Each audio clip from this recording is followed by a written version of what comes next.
So this is the model. Actually, that's a scale model, and I took the photograph through the opening there, because that'll be the way you enter. And see it first shot. And what I wanted, the feeling I was looking for here was I really wanted an explosion of different imagery. But also, once your eye gets accustomed to that, I wanted you to be able to see the depth and realize that it's actually kind of like a landscape of images that you can walk through, with the mountain off in the distance and like the forest you have to walk through. You're a pretty amazing artist. I had no idea what we would see here today, and it's quite exciting. I've never seen anything like it. Yeah, me neither. It's such a combination of Japanese and Western and general oddness. Yeah. Maybe that's what you should call the show, general oddness. Well, what I'm looking for is the unexpected combination, you know. And you can see here, this photograph's a little dark, but you can see what happens when you put screens in front of one another and play around with the lighting. It just becomes this whole sculptural thing that I really get off on. So here's another. This is a scale model here. But what I'm getting ready to do is, when I go into the warehouse, I'll be building these with the help of a good friend, a carpenter. We'll be making these pedestals and setting them up. So actually, while the full scale installation calls for 60 paintings, it actually can be compacted depending on the space. So this is another concept of the layout that I'm working on. I'm actually working on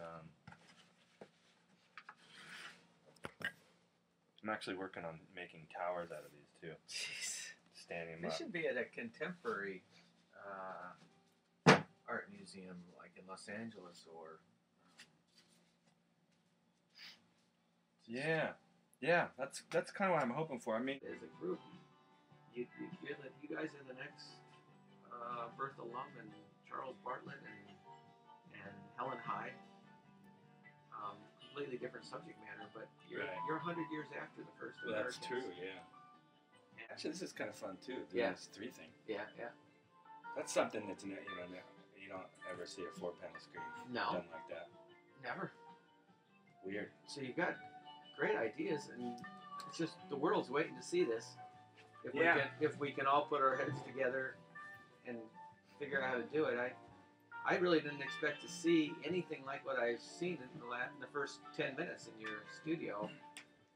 It's pretty amazing. Well, that's good. That's good to hear. Yeah. I wanted to surprise myself. This is one of the bases of the pedestals. Wow. And I had to figure out the design on that. I mean, not that it's that difficult. It's a box, but there's a lot of details to take care of before we go into. Yeah, this is really. So that's gold leaf, and actually we've got more. This is acrylic augmented with watercolor on top of it. Jesus Christ, it's pretty amazing. I didn't realize you were this good.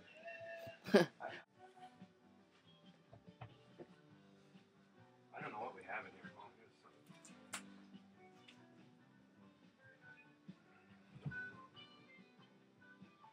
This is amazing stuff. But in my head, what I've been planning all this time is to make this whole world out of them. What happens after that, once I make this whole world and hopefully it tours, to a couple different museums, then I don't care what happens to them individually.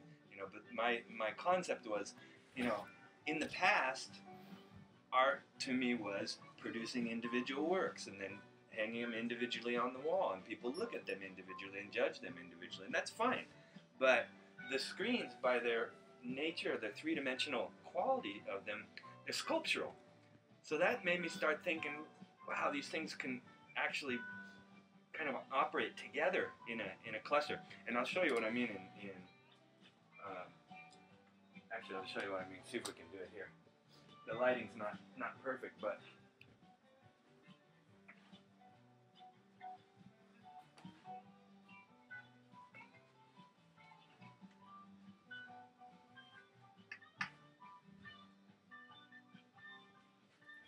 Just a little extra light. I only need a studio about 5 times as big, right? Yeah, at least.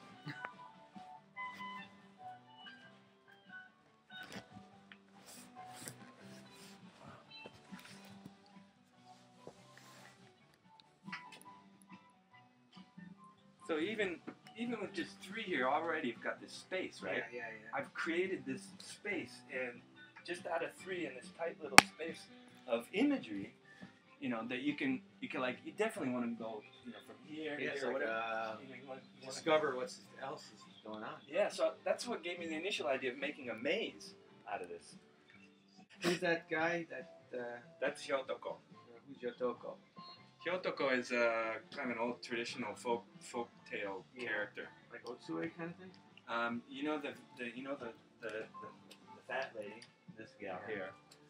Yeah. This is what's her name? I can't remember. Okame. Yeah, this is her husband. Oh. Right?旦那さん? Well, they're kind of a pair together anyway, right? Yeah. And he always has this funny expression, like, you know, he's got, you know, his mouth sticks out the corner of his face. And I just thought, you know, I paint all these subjects of really refined ceramics and all that stuff. A plastic mask that you see at the festivals here in Japan, they sell at festivals. You know, like, why not? That's traditional Japanese too. It's just made out of plastic.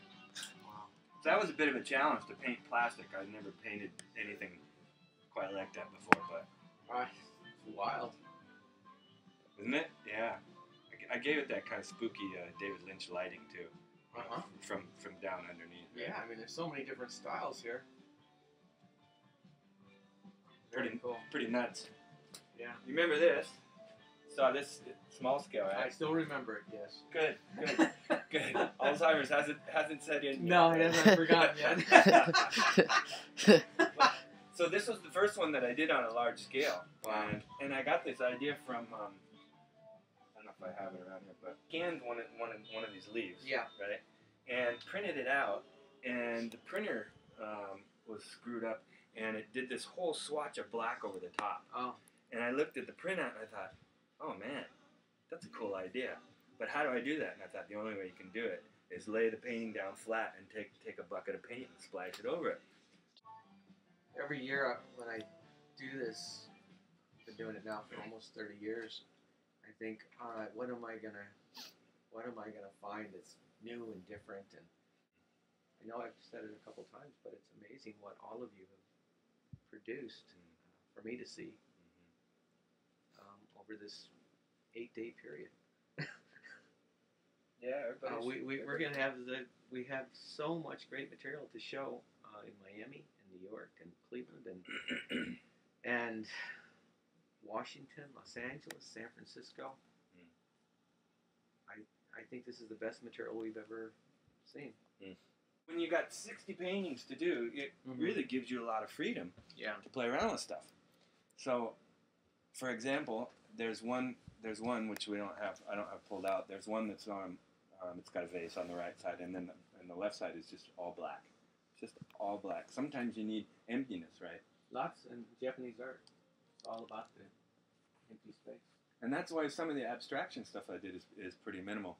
But I also wanted to do, once I was, partway through all this, was I wanted to have one screen that has something three-dimensional on it.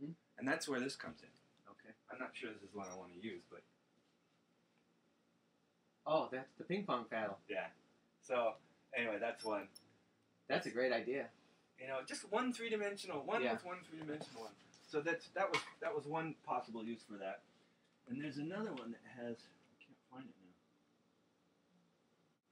now. This has examples of almost every color that went into the whole series. Oh, that's very cool. So this is another one that I was thinking of.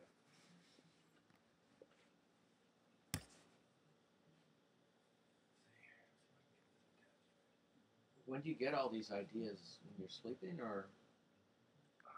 When I'm not thinking. Yeah.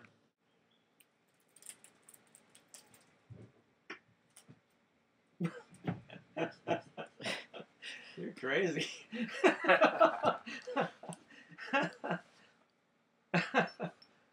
Oh my God. I don't know if they make Sundays back in the U.S. quite like they do here. They've turned them into sculptures Oh, really? here. You know. Oh, so Yeah. it's just, they're both sculptural. They're both sculptural. I see. Yeah. But also, this one on the left is so hardcore. You know. Where's that image from? That's from Rome, and it's just covered with it. You know, coated with the eons of grime and dust and there used to be a sword there, and there used to be, you know, a little thingy in that little pocket there. And, Yeah. and the guy used to have some fingers. Yeah. Too. But what I like about that one is that, you know, there's that forward movement coming from him, you know. Still looks like a dangerous guy. Yeah. So there are a lot of contrasts in here. And actually, you're asking about that. It's interesting that this is the first one you asked, but all of these, I don't consciously plan what's going to go with what until I get about 20 of them done. Yeah. And then I take photographs of them individually, and I print them out and cut them out and kind of just play around with them and see which ones work. And usually it's the non-logical thing that interests me. You know, like that one that you like that had the Mizusashi and the moon. It was like, why? Why do those go together? I don't know why they go together, but they look good together. You know, that's. Well, yeah. I tried to kind of keep the logical thought process out of it because that makes it more unexpected for me. Peeping Tom's, the steakhouse. Come on in.